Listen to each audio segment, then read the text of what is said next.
Iran और Israel के बीच जारी संघर्ष में अमेरिका की ओर से उसके 3 परमाणु संयंत्रों पर किए गए हमलों से तिलमिलाए ईरान ने अमेरिकी राष्ट्रपति डोनाल्ड ट्रंप को कड़ी चेतावनी देते हुए कहा, तुमने इसे शुरू किया है, हम समाप्त करेंगे।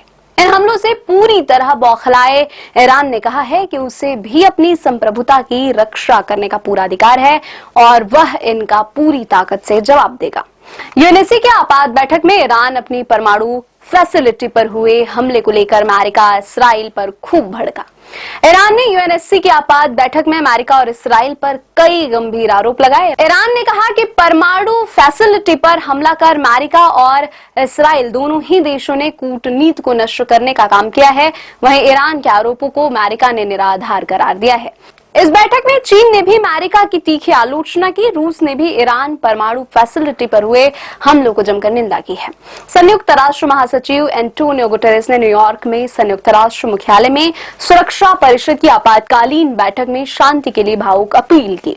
उन्होंने ईरान की परमाणु फैसिलिटी पर अमेरिका के हालिया सैन्य हमलों के बाद उत्पन्न संकट को कम करने के लिए तत्काल कार्रवाई का आह्वान किया है। गुटेरेस ने कहा कि हम शांति को छोड़ नहीं सकते हैं और न ही छोड़ना चाहिए।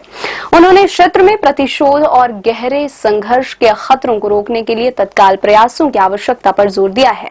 अंतर्राष्ट्रीय शांति और सुरक्षा के लिए खतरे के एजेंडे के तहत सत्र को संबोधित करते हुए उन्होंने चेतावनी दी कि ईरान पर अमेरिका का हमला क्षेत्र की बिगड़ती स्थिति में एक खतरनाक मोड़ है। उन्होंने 2 दिन पहले ही की गई अपनी अपील का जिक्र करते हुए कहा कि मैंने कहा था शांति को एक मौका दे।